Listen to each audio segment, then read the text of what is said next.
So I suppose we better press the button and off we go. Time now for the latest news on what's hot and what's not in the world of technology with Matthew Dickerson on Tech Talk.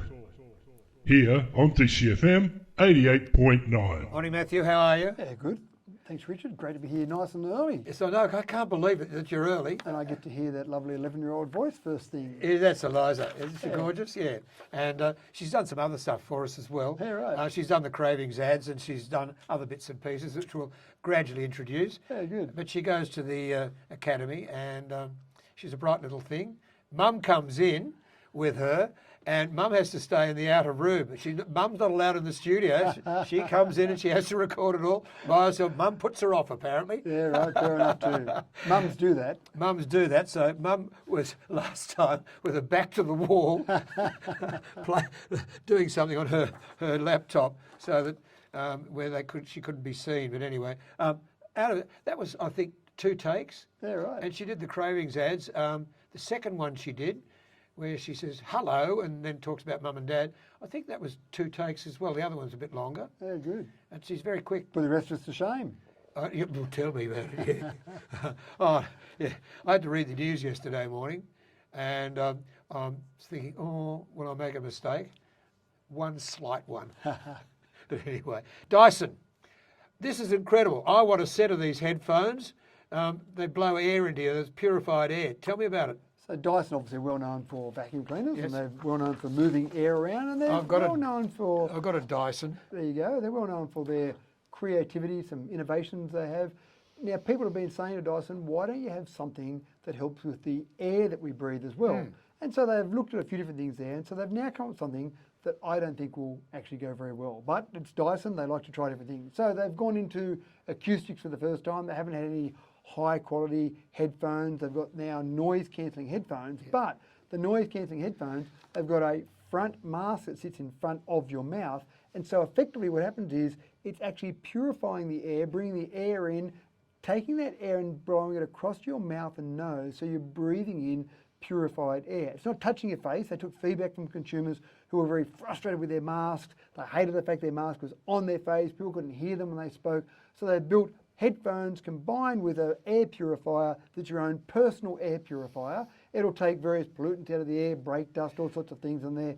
They don't mention in the marketing materials anything about COVID-19, which is the reason that people are wearing masks, obviously. Exactly. Yeah. But maybe it's not quite good enough because there's nothing touching your face. It's not a sealed surface there. It's a gap there. But the idea is it's taking all that air and giving you so much of that air, the volume of the air in front of you, that it's purified there in the first place. We're on camera, so for people who see what I'm wearing at the moment, I'd probably have another little thing here, wouldn't I? Blowing, because my microphone is just near my mouth now because I wear headphones, Madonna microphones we call them. Yep. And so I might have another one here blowing, would I? No, it's probably about 4 centimetres wide, so it goes across your entire front of your face. Okay. So it does look like a mask, but instead of it touching your face, it's just drawing air in the sides and then giving you some fresh air in front of it. I say, it looks ugly, it's not a fashion statement.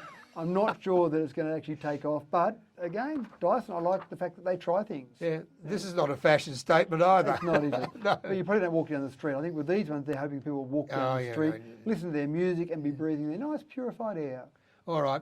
Cloning your pets. Oh. Can you believe it? Cloning your pets. So Daisy, or Fido, is 15 years old, looks like he's going to kick the bucket, or going to kick the bucket, Yep. and you get it cloned. So you take some genetic material from that particular pet, you send it off to a company, and you send them a check for $50,000 for a dog, $30,000 for a cat. I'm not sure why a cat's cheaper. It's smaller, I get that, but it's still the same process to clone a cat as it is to clone a dog. But you can clone your cat, your dog for 50 grand, 30 grand. You can even clone your horse, 85 grand for a horse. So I thought we might get a little bit of crowdfunding together. We might clone Winx, I thought. That's a good idea, yeah. Except Winx is, yeah. So I'm sure there'd be some rules against that in thoroughbred racing, but if you're going to clone a horse, then Winx would be the one you want to clone. wouldn't it? You have thousands of Winxes running around. That's the problem, isn't it? Yeah. You've got a race that's the Winx class that race, that all the Winxes are out there. And let's face it, racing as an industry would take a dive. It would be all very The much bookies same. would be broke. No. But it's quite fascinating. And again, obviously, the old nature versus nurture argument that applies to humans, that obviously applies to pets as well. Probably their personality, in inverted commas, It's probably not as significant as a human's would be, but even the people who do this, that offer this service, say that about 25% of your pet's personality is from the upbringing. So how much you played with it, how much you went out and took it for walks, all sorts of things. But the people that have got these clone pets say that the mannerisms are the same. So the way it might shake itself after it's wet, you've been out in the sprinklers and the dog comes in and just shakes itself and they go, wow, that's just like my favourite pet that died unfortunately and now I've had it cloned. So people are noticing the mannerisms, the look, the colours, all those things are the same. Maybe some of the personality traits are ever so slightly different, but in general they're finding that it's a good replacement. Barbara Streisand's replaced one of her pets via this method. Simon Cowell, he's got 3 Yorkshire Terriers. He's cloned one of those so he can keep going on with having those same sort of pets. Queen done anything with the corgis? Yeah, I don't know. I didn't. I looked for that one, but they probably wouldn't tell us. Yeah. If the Queen was one of your customers, you probably would be signed to some sort of NDA where you couldn't talk about the fact that the Queen was one of your customers. But people are doing it out there now. Oh, I'd love to bring back the lovely Clementine Tallulah. She was a lovely dog. Yeah, well, we there you have had her for 17 years, and she had a personality. Yep. And she knew, I reckon, about 30 words. Right. Yeah, she knew the difference between car and ute. Okay. Oh yeah, very. Yeah, she knew what a car was. She knew what a ute was. And they're the sort of things that aren't obviously part of your DNA. They're the sort of things that the dog would learn over time. Oh yeah. Yeah. But she learnt very quickly. Yeah. And Anyway, it's a booming industry. Yeah, I yeah. can't see myself doing it, No. but there are people out there who do it, obviously. Okay, we have got DreamHack coming to Australia. You better explain what DreamHack is. It's a betting organisation, but No, it's a gaming or organisation. gaming. Sorry, when I Yeah. say betting, it's gaming. I mean, yeah. Yeah. So it's a huge gaming organisation. They take gaming expos, gaming conferences to different places around the world. Never been in Australia before. My son's very excited. He wants myself and him to go down to DreamHack in Melbourne when it's on. Early September it's on. Tickets go on sale via Ticketek tomorrow. So if you are a keen gaming enthusiast, get a ticket because it's not just for the diehards. There'll be some esports there. They're having it down where the tennis is played. So you're used to seeing Australian Open played there. You'll see esports played there in some of the arenas, the Rod Laver Arena, Margaret Court Arena, etc. But you can be a real enthusiast, you can be into your esports, or you can just be someone who plays a few games on the weekends and just got a casual interest in it. So it's a whole range of games there, but if you've got any interest whatsoever in gaming, for the first time ever, DreamHack will be here in Australia. Looks like I'll lose my producer. He's not here today because he's crook, but Flynn will will be be down. there. Yep. Flynn will be down there, I can assure you, Yeah. because he's very good at it. Yeah, and that's the thing. You can be good at it, or you can just be a casual observer that likes to play them from time to time. This has got something for everyone that has any interest in gaming whatsoever. So absolutely, I'm going to go. My son, I know, wants me to go with him. I'm not sure if I convince some of my daughters, but I'm sure some of them will have a bit of an interest in Oh, there. So, yeah, why so not? we'll go down for a family affair and spend a day or two there at DreamHack. But it is something. Go and Google it. It's actually quite fascinating to see just how much interest there is in games. And when you think about it, from a casual recreational pursuit, people in the old days maybe sat around and listened to the radio or watched a bit of TV. People still do that, but now a lot of people, their recreational pursuit is just playing some games. Yeah, right. DreamHack in September. Finally, I read about this in the Herald, I think, the other day, the weekend. Cars 24. They are guaranteeing, I believe, cars in 24 hours. What's the deal? Well, not so much cars in 24 hours. They've got 2 guarantees. And it's really built on the fact that it's so hard to get a car at the moment. You might order a car today. If you get it within 12 months, you've probably gone okay. So that's for a new car. So they've identified this, and Cars 24 is online car sales, still like car sales, but they've done 2 things a little bit different. The first thing they've done is they've said, buying second-hand cars, people are a bit nervous about it sometimes, so we'll give you a 7-day money-back guarantee on any second-hand car you buy. I don't know how they do that. If I've got my car on Cars 24 and I want to sell it to you, you buy it and 7 days later you want to give it back, well, I've already spent my money cloning my pet. So what do I do then in terms of giving back your money? So I don't know how that works, but this is the guarantee they give from Cars 24.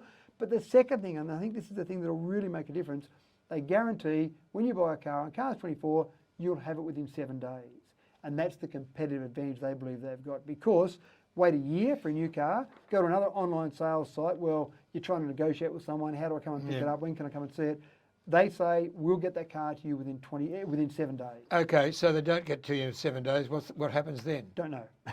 Sorry. I read that, I thought the same thing. I read their marketing blurb on it and went, okay, that's great. What happens if you don't? Do you get a discount? Do you get it for free? What happens?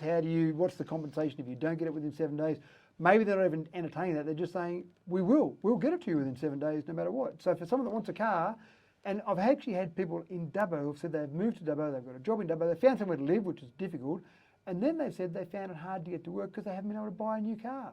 So it is actually a problem for people everywhere. Yeah, I know. Yeah, I know. fascinating. It's fascinating. Who would have thought a few years ago you'd have trouble buying a car, you'd have trouble getting a car quick enough, trouble buying a whole range of electronics, I mean washing machines or dryers because of the electronics that are in there.